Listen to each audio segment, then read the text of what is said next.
It's time for my regularly scheduled, irregular appearance on my YouTube channel. It's almost the new year, which means you might have your sights set on a new gym membership or finally getting around to installing a home pole.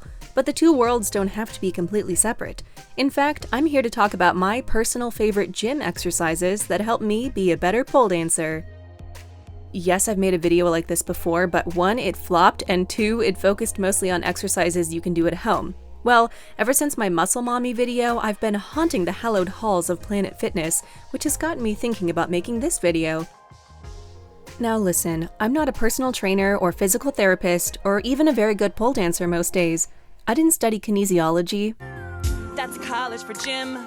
I'm not an accredited instructor. That's why these are my personal favorite exercises, and if they don't work for you, then that's okay too. If you are interested in pole dancers with more of a sports therapy background, I recommend checking out the Pole Physio's website, Dr. Emily Roche, aka the Pole Doctor, on Instagram, or Ping Pole on YouTube.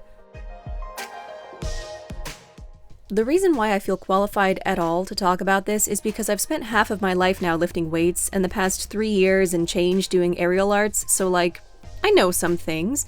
But enough introductions, let's get started with my favorite day, leg day. Let's begin with the machines where you should not make eye contact, the hip adductor and abductor machines.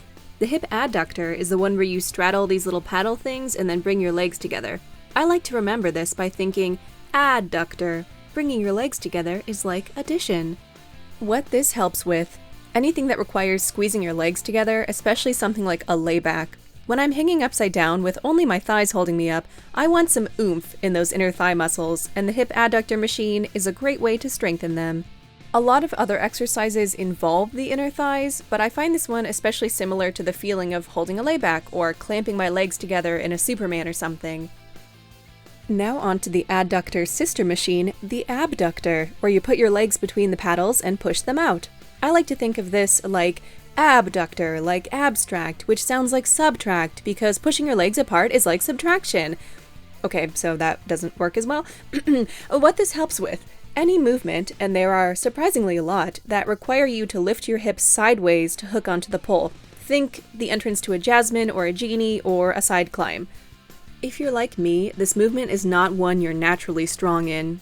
I found this challenging for a long time, and using the hip abductor machine to strengthen the muscles there helps me. Let's hop onto the stair climber. You know that random trainer in Pokemon Sapphire who's like, "My legs are solid from pounding up and down the mountains. They're not going to buckle easily, friend." Well, that's my slogan after 40 floors on the stair climber.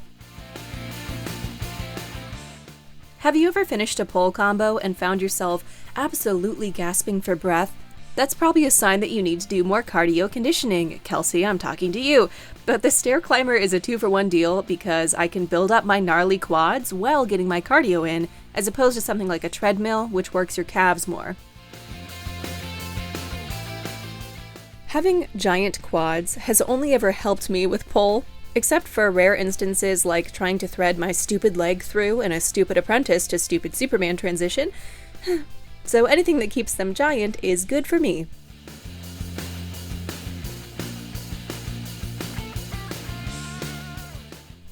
One final pole-specific gym exercise for your legs is the glute kickback machine, which you can see just my lower half getting into here. It's really hard to find good angles to film yourself with at the gym without getting other people in the shot or having an old man yell at you for being an influencer. But I'm standing on one leg and using the other to press back on a step, extending my leg behind me. This is good for glute strength in this very specific direction, which is good for very specific pole moves like a Mercury or a chopstick split, where you have to engage your glute as you kick back to make the shape you want. Although my ass is enormous and made of a 100% vegetarian beef, I was surprised to find that that muscle is weak in that direction, and I need to build it up some more. Now let's talk abs. Literally any ab exercise you can do will help you on the pole, but here's what I do. Does your gym have ballet bar thingies on the walls? Mine does, so I lay myself at the base of them, grab a hold, and then lift my legs up in a V towards my face. I call these inversion imitators because, you guessed it, they work the muscles you need to perform an inversion. Plus they get the hip flexors involved.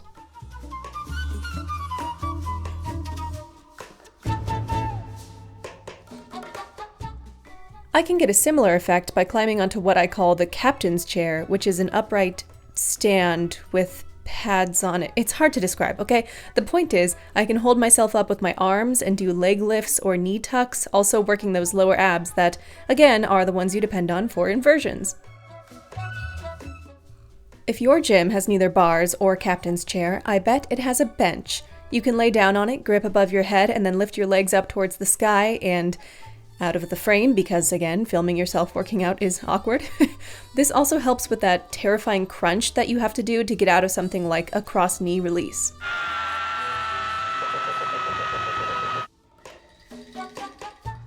Here's a weird little ab rocker swing thing my gym has, which also happens to have an extremely suggestive instruction panel that either wants me to load weights onto the bottom or Hulk smash its dick.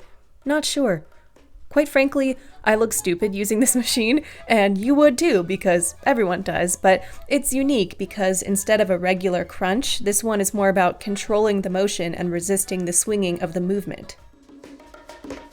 What this helps with: any type of spin, like a chair spin, where you have to engage your core to hold yourself out and away from the pole.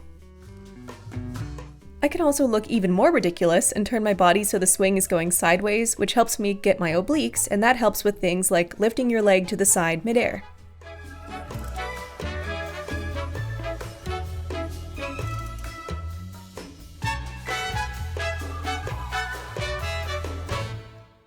It's time to move on to my other favorite day, upper body day. I want you to look around your gym and find any machine or weight or apparatus with a metal handle. Here's a dumbbell that's, oh god, why is this so heavy today? Here's one on the seated lat row machine. Great, I will now pick it up and do a bunch of reps with it. I know, this is not a specific exercise, but I tell ya, these metal handles are a really quick way to shred your hands, and then, like a phoenix rising from the ashes, they will develop some gnarly calluses. What this helps with: literally everything on the pole that uses your hands at all. The more you use your hands to grip painful shit, the more you'll be able to hang onto the pole. You know the meme that's like, my hands look like this, and it's a gnarly hand, so her hands can look like this, and it's a pretty manicured hand? Well, you're about to be like, my hands look like this, and then it's a ripping callus from gripping the metal handle, so my hands can also look like this, and then it's your hands gripping the pole. Please remember to not block the doors while the gym is in operational hours.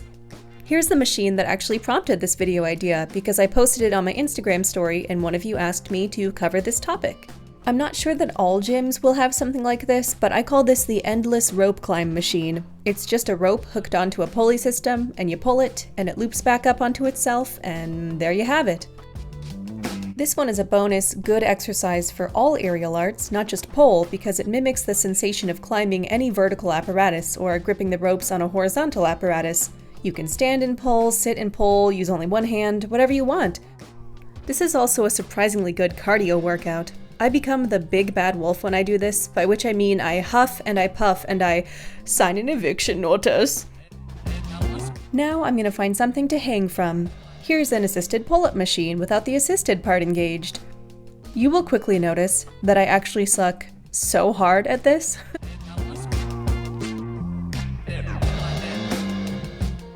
Like, even my second attempt where I'm desperately trying to get a shot long enough to put under this voiceover, yeah, nope, that lasted like 2 seconds. What is this, your ex-boyfriend? What this helps with: hanging works shoulder engagement, or it would if I could hang on long enough to even think about that. And as you've probably found out if you've ever touched a pole, shoulder engagement is everything. You can either majorly hurt yourself or simply not be able to hold up your own weight if you can't engage your shoulders, and that's something I really need to work on so I don't injure myself as I get further into this sport. Therefore, I will be practicing my hangs throughout the next year. Maybe I can last the length of my favorite vine by next December.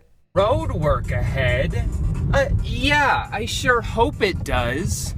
Best of luck to you at the gym and on the pole this year. I can't wait to see how strong you get. Get it? Like weights? Like what you lifted the subscribe button appears on the right. A suggested video and playlist appear on the left.